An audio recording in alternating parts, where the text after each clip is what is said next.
let's see the next instruction, that is XRA register. So as you know that in the instruction the first part is opcode. So opcode is XRA and the remaining part is operand, that is register. After that, this instruction contains no data. It means this instruction is of only one byte. Machine cycle we are going to see a bit later. Let's first see the meaning of this instruction, XRA register. XRA register means perform logical XOR operation between the content of register and the accumulator. Perform logical XOR operation between the content of register and accumulator, and answer will be stored in the accumulator. So let's see one example. Suppose the instruction that we are going to see is XRAC. So XRAC means the XOR operation will be performed between the content of C register and accumulator, and answer will be stored in the accumulator. Before the execution, you can see that A and C registers contain some data. A contains 32H, it means in hexadecimal, and C contains 42H. I have also represented these two numbers into binary. So when we perform the XRAC, the logical XOR will be performed between these two numbers. So let's perform logical XOR 0 0 0 1 1 0 0 0 1 1 1 and 0. If you convert this number into hexadecimal, you will get 70H.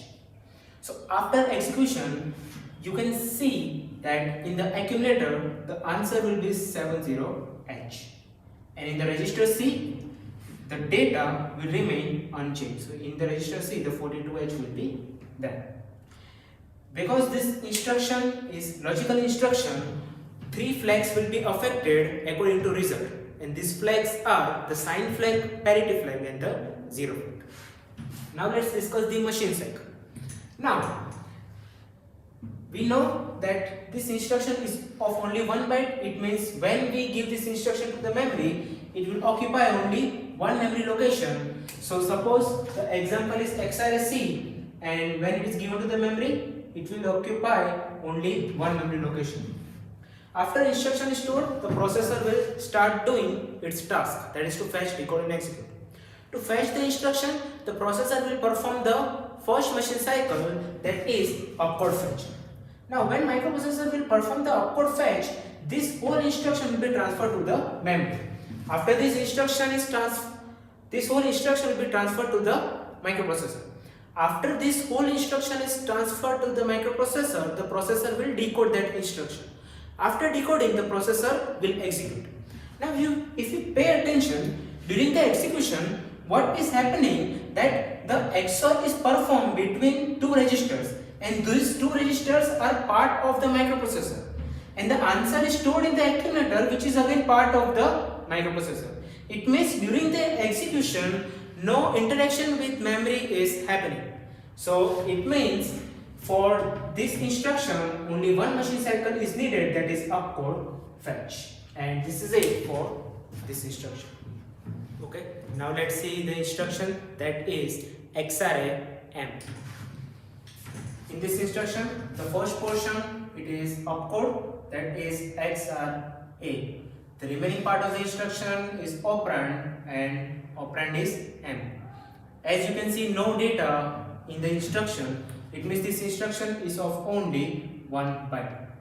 Now let's see the meaning of the instruction. What is the meaning of XRAM? XRAM means logical XOR between the data which is present in the memory location and the accumulator. Logical XOR between the data which is present in the memory location and the accumulator, and answer will be stored in the accumulator. But the question is, which memory location?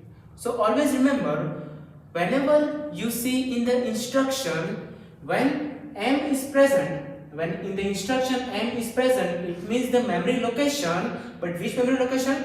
The memory location specified in HL pair. Let's see one example. Suppose the example is XRAM. Before the execution, you can see the accumulator contains 32H. It means it is in hexadecimal, and in the binary I have also shown. You can see before the execution, the content of HL pair is 4000H. Now, what will happen if we execute XRAM?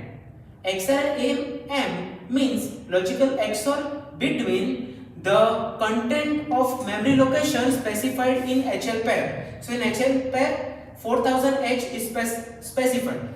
So in the 4000H, whatever data is present, it will be XORed between the accumulator and answer will be stored in the accumulator. So let's perform the XOR operation 0, 0, 0, 0, 1, 1, 1 and 0. If you convert into hexadecimal, you will get 70H. So after the execution in the accumulator, the answer will be 70H. Now, which flags are affected? Because this instruction is logical instruction, only 3 flags will be affected according to answer, that is sign flag, parity flag and the 0 flag. Now let's discuss the machine cycle. Because this instruction is of only 1 byte, when we give this instruction to the memory, it will occupy only one memory location. For example, we are giving the XRAM instruction, so in the memory it will occupy only one memory location. After this instruction is stored, the processor will start doing its task. So in the first step, the processor will fetch the instruction. To do so, it will use opcode fetch machine cycle. Now when microprocessor will perform opcode fetch, this whole instruction will be transferred to the microprocessor. After that, processor will decode. After that, it will execute.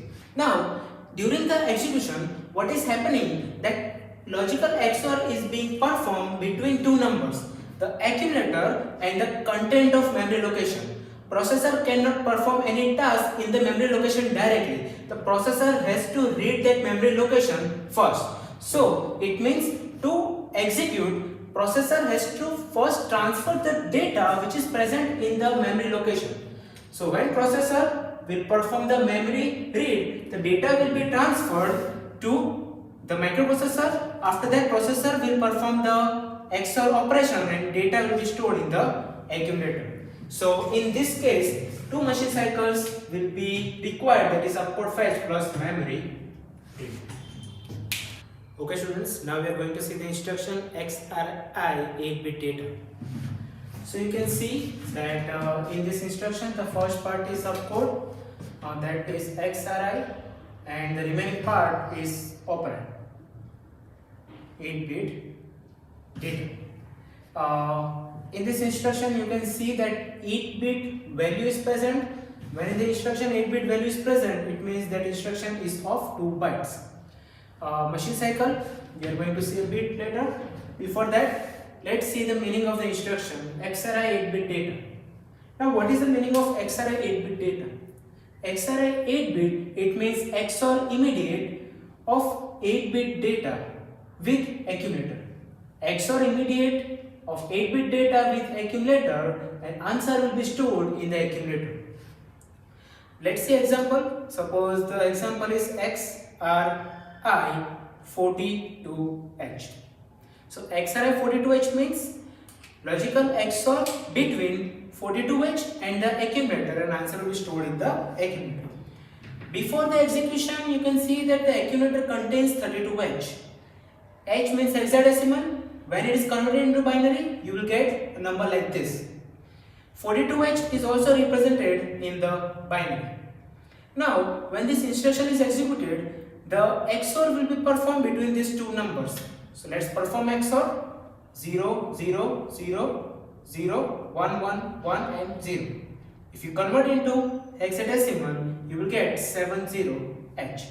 And after performing the XOR, the result will be stored in the accumulators. In the accumulator, 70H will be present.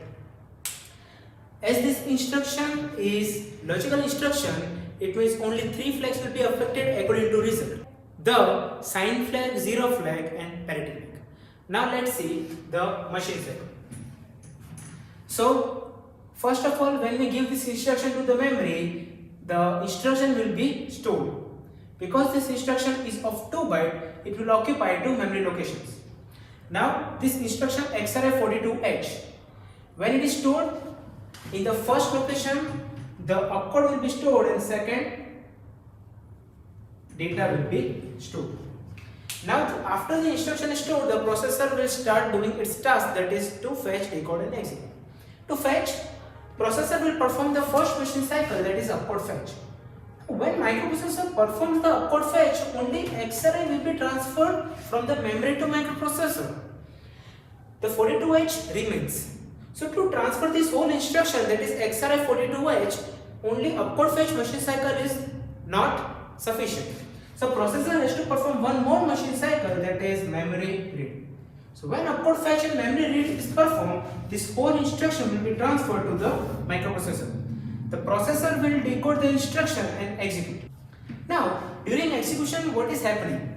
During execution, the logical XOR is being performed between the content of accumulator and 42H. If you remember, the 42H is transferred during the instruction read process. It means 42H is already present in the microprocessor.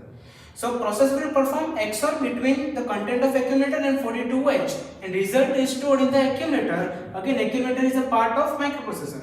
So during the execution, no interaction with memory is happening. So only 2 machine cycle is needed, that is opcode fetch plus memory read. And this is it for this instruction.